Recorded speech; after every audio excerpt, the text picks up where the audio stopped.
அனைவருக்கும் அன்பான வணக்கம். இந்த வீடியோவில் நாம் இந்த 2024ஆம் ஆண்டின் ஆடி மாத ராசி பலன்களை பார்க்கலாம். நிகழும் ஸ்ரீ மங்களகரமான குரோதி வருடம் தட்சிணாயன காலம் கடக மாதம் ஜூலை 17ஆம் தேதி புதன்கிழமை வளர்பிறை ஏகாதேசி திதி அனுஷம் நட்சத்திரம் சர்வ ஏகாதேசி நாளில் இந்த 2024ஆம் ஆண்டின் தமிழ் மாதமான ஆடி மாதம் பிறக்கின்றது. இந்த மாத தொடக்கத்தில் கிரகங்களின் சஞ்சாரத்தை பார்த்தால் ரிஷபத்தில் செவ்வாயுடன் குரு பகவான் சேர்க்கை உள்ளது. கடகத்தில் சூரியன், சுக்கிரன், புதன், கன்னியில் கேது, விருச்சிகத்தில் சந்திரன், கும்பத்தில் சனி பகவான் வக்ர நிலையிலும், மீனத்தில் ராகு என இந்த மாத தொடக்கத்தில் கிரகங்கள் சஞ்சரிக்கின்றன. கடகராசியில் சூரியன் சஞ்சரிக்கும் மாதம் ஆடி மாதம். தமிழ் மாதங்களில் 4வது மாதம் ஆடி மாதம். பெண்மை எனும் சக்திக்கு பெருமை சேர்க்கும் மாதம் இந்த ஆடி. சூறை காற்றோடு அம்மனின் அருட்காற்று அரவணைக்கும் மாதம் இந்த ஆடி மாதம். ஆடி முதல் நாள் தொடங்கி கடைசி நாள் வரையும் கொண்டாட்டங்களுக்கு குறைவிருக்காது. இந்த மாதத்தில் ஆடி அமாவாசை தொடங்கி ஆடி பூரம், ஆடி பெருக்கு, ஆடி தபசு என ஆடி மாதத்தில் திருவிழாக்கள் களை கட்டும். இந்த ஆடி மாதம் ஜூலை 17ஆம் தேதி தொடங்கி ஆகஸ்ட் 16ஆம் தேதி வரை உள்ளது. ஆடி மாதத்தில் சிவனின் சக்தியை விட அம்மனின் சக்தி அதிகமாக இருக்கும். பார்வதி தவத்தை மெச்சிய பரமசிவன் ஆடி மாதம் அம்மனின் மாதமாக இருக்க வேண்டும் என வரம் கொடுத்தார். இந்த மாதத்தில் அம்பிகையை நினைத்து விரதம் இருந்து வழிபட்டால் இன்பங்கள் அனைத்தும் இல்லம் தேடி வரும், துன்பங்கள் தூர ஓடி ஒளியும். ஆடி வெள்ளிக்கிழமையில் அம்பிகையை வழிபட்டால் கோடி கோடியாய் நன்மைகள் சேரும், வாழ்க்கை வளர்ச்சி ஏற்பட, வருமானம் குவிய, வாய்ப்புகள் வீடு தேடி வர. கடகத்தில் சூரியன் சஞ்சரிக்கும் இந்த ஆடி மாதத்தில் செவ்வாய்க்கிழமையும் வெள்ளிக்கிழமையையும் மகாலட்சுமியையும் பராசக்தியையும் முறையாக வழிபட்டால் குறைகள் தீரும், நம்பிக்கைகள் அனைத்தும் நடைபெறும். பொதுவாக லட்சுமி வழிபாட்டை மேற்கொள்ளும் பொழுது விளக்கு ஏற்றி குங்குமம், சந்தனம், பூசூட்டிய குடம் வைத்து தேங்காய், வெற்றிலைப்பாக்கு படைத்து இனிப்பு பொருட்களை நைவேத்தியம் செய்து வழிபட வேண்டும். வழிபாட்டின் பொழுது அஷ்டலட்சுமி வருகை பதிகம், துதிப்பாடல்கள் பாடி தீபம் பார்த்து வழிபாடு செய்தால் செல்வ வளம் பெருகும், கணவன் மனைவிக்குள் கருத்து வேறுபாடு அகலும், திருமண கனவு நிறைவேறும், எந்த கோரிக்கையை நினைத்து வழிபட்டாலும் அது விரைவில் நிறைவேறும். மேலும் ஆடி 5ஆம் தேதி கடகராசியில் புதன் வக்ரம் பெறுகின்றார். ஆடி 16ஆம் தேதி சுக்கிரன் கடகராசியில் இருந்து சிம்ம ராசிக்கு பெயர்ச்சியாகின்றார். மாதம் முழுவதும் கும்பராசியில் சனி பகவான் வக்ரம் பெற்றிருக்கின்றார். மாதம் முழுவதும் செவ்வாயும் குருவும் ரிஷபராசியில் சேர்க்கை பெற்றிருக்கின்றார்கள். இந்த கிரகங்களின் சஞ்சாரம் மற்றும் மாற்றத்தினால் இந்த ஆடி மாதம் உங்கள் ராசிக்கு என்னென்ன பலன்கள் கிடைக்கப் போகின்றது, நீங்கள் செய்ய வேண்டிய பரிகாரங்கள் என்னவென்று இந்த வீடியோவில் பார்க்கலாம். புத பகவானை ராசிநாதனாக கொண்ட கன்னியா ராசி அன்பர்களே, இந்த மாதம் முழுவதும் சூரிய பகவான் உங்கள் ராசிக்கு 10ஆம் இடத்தில் நிற்கப் போகின்றார். ராகு கேது கிரகங்கள் சரியில்லாத அமைப்பில்தான் சுழல்கிறார்கள். ஆனாலும் இதனையெல்லாம் முறியடிக்கின்ற வகையில் குரு பகவான் அவருக்கே உரித்தான 9ஆம் இடத்தில் அமர்ந்திருக்கின்றார். யோகாதிபதியான சுக்கிரனும் ராசிநாதனான புதனும் உங்களை சந்தோஷ நிம்மதியாக்குகின்ற இடத்தில் வலம் வருகிறார்கள். இதனை வைத்து நீங்கள் ஈடுபடுகின்ற விஷயங்களில் லாபங்களை, பொருளாதார உயர்வுகளை அடைவீர்கள். வருமான உயர்வு, காரிய வெற்றி ஏற்படும். குடும்ப பிரச்சனைகள் முடிவுக்கு வரும். உறவுகளுடன் மனக்கசப்பு, விரோதம் விலகும். குறைவான வருமான நிலைகளால் ஏற்பட்டு வருகின்ற சங்கடம் தீரும். சேமிப்பு உயரும். நினைத்ததை சாதித்துக் கொள்ளும்படியான பெரிய தொகை வரவுகள் காத்திருக்கின்றது.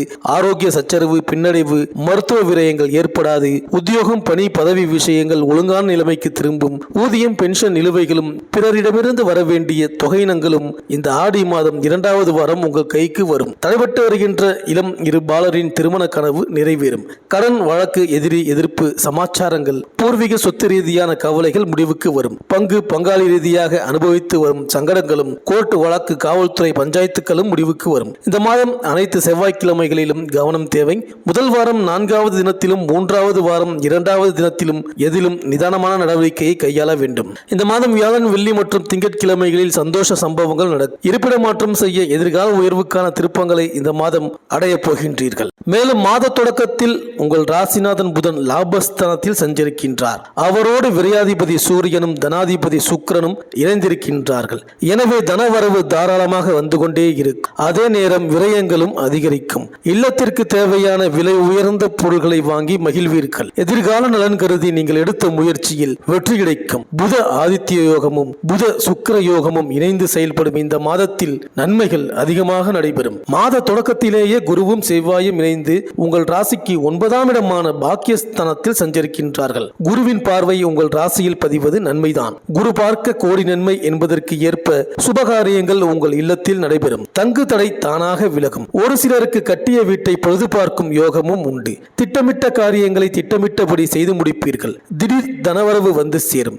தெய்வ திருப்பணிகளில் ஆர்வம் காட்டுவீர்கள். புகழ்பெற்ற ஆலயங்களுக்கு செல்வதற்கான வாய்ப்பு கிடைக்கும். மேலும் கடகராசியில் சஞ்சரிக்கும் புதன் ஆடி 5ஆம் தேதி வக்ரம் பெறுகிறார். உங்கள் ராசிநாதன் புதன் வக்ரம் பெறுவது அவ்வளவு நல்லதல்ல.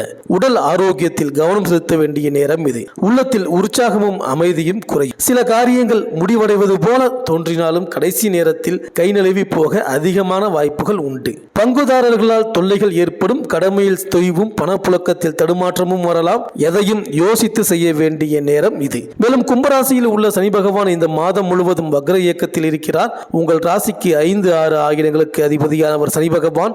6க்கு அதிபதியான அவர் வக்ரம் பெறுவது நன்மைதான். கெட்டவன் கெட்டிடில் கிட்டிடும் ராஜயோகம் என்பதற்கு ஏற்ப திட்டமிடாது செய்யும் சில காரியங்களும் உங்களுக்கு வெற்றியை கொடுக்கும். திடீர் உத்தியோக வாய்ப்பு வந்து மகிழ்ச்சியை வழங்கும். அதே நேரத்தில் பஞ்சமாதிபதியாகவும் சனி விளங்குவதால் பிள்ளைகள் வழியில் சில பிரச்சனைகளை சந்திக்க நேரிடும். பூர்வீக சொத்து சம்பந்தப்பட்ட பஞ்சாயத்துக்கள் முடிவடையாமல் தாமதப்படலாம். இதுபோன்ற நேரத்தில் சனி வழிபாடு அவசியம். எனவே யோக பலம் பெற்ற நாளில் சனிக்குரிய சிறப்பு ஸ்தலங்களுக்கு சென்று வழிபட்டு வாருங்கள். மேலும் ஆடி 16ஆம் தேதி சிம்ம ராசிக்கு சுக்கிரன் செல்கிறார். உங்கள் ராசிக்கு 2, 9 ஆகியங்களுக்கு அதிபதியானவர் சுக்கிரன்.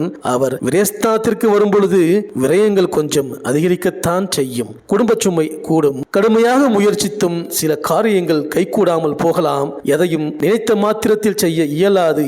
தசாபுக்தி பலமிழந்தவர்களுக்கு பணத்தட்டுப்பாடு உருவாகலாம். ஒரு கடனை அடைக்க மற்றொரு கடன் வாங்க வேண்டிய சூழ்நிலை ஏற்படும். இந்த காலத்தில் அனுபவஸ்தர்களின் ஆலோசனை தக்க சமயத்தில் உங்களுக்கு கை கொடுக்கும். பொது வாழ்வில் உள்ளவர்களுக்கு மக்கள் செல்வாக்கு அதிகரிக்கும். வியாபாரம் தொழில் செய்பவர்களுக்கு ஆதாயம் எதிர்பார்த்தபடி கிடைக்கும். உத்தியோகத்தில் உள்ளவர்களுக்கு அலுவலகத்தில் நல்ல பெயர் கிடைக்கும். கலைஞர்களுக்கு வாய்ப்புகள் வாசல் தேடி வரும். மாணவ மாணவிகளுக்கு கனவு நனவாகும். பெண்களுக்கு எதிர்பார்த்த முன்னேற்றம் எளிதில் கிடைக்கும். வாழ்க்கை தேவை பூர்த்தியாகும். இந்த கன்னிராசி விவசாயிகளுக்கு உற்பத்தி ரீதியான லாபங்களை சந்திக்க போகின்றீர்கள். உத்தியோகஸ்தர்களுக்கு உத்தியோக இடத்தில் இனிமையான சம்பவங்கள் நடைபெற இருக்கின்றது. தொழிலதிபர்களுக்கு நிறுவனத்தை விஸ்தரிக்க நீங்கள் எடுத்து வருகின்ற நடவடிக்கைகள் அனுகூலமாக முடியும். அரசியல்வாதிகளுக்கு கட்சி ரீதியான பூசல்கள் விலகி பதவி மேன்மை ஏற்படும். உங்களுக்கு அனுகூலமான நட்சத்திரங்கள் பரணி, உத்திரட்டாதி, ஆயில்யம், புனர்பூசம், சதயம், கார்த்திகை, திருவோணம், சுவாதி, மூலம், பூராடம். அதிர்ஷ்டமான நாட்கள் ஆங்கில தேதியில் ஜூலை 17, 19, 20, 21, 22, 24, 27, 28, 30 மற்றும் ஆகஸ்ட் 1, 2, 4, 5, 9, 11, 15, 16. இந்த மாதம் பௌர்ணமி தினத்தில் ஸ்ரீ உக்ர நரசிம்மர் வழிபாடு வைத்துக் கொள்ளுங்கள். செவ்வாய்க்கிழமை யமகண்ட வேளையில் ஸ்ரீ கேது பகவானை வழிபட்டு வாருங்கள். இந்த கன்னியாராசி அன்பர்களுக்கு இந்த ஆடி மாதம் அனைத்தும் நன்மையே நடக்கும். இந்த வீடியோ உங்களுக்கு பிடிச்சிருந்தா லைக் பண்ணுங்க, உங்க நண்பர்களுக்கு ஷேர் பண்ணுங்க, மறக்காம சப்ஸ்கிரைப் பண்ணுங்க, பக்கத்தில் இருக்கிற பெல் ஐக்கானை கிளிக் பண்ணுங்க. மீண்டும் அடுத்த வீடியோவில் சந்திப்போம். நன்றி, வணக்கம்.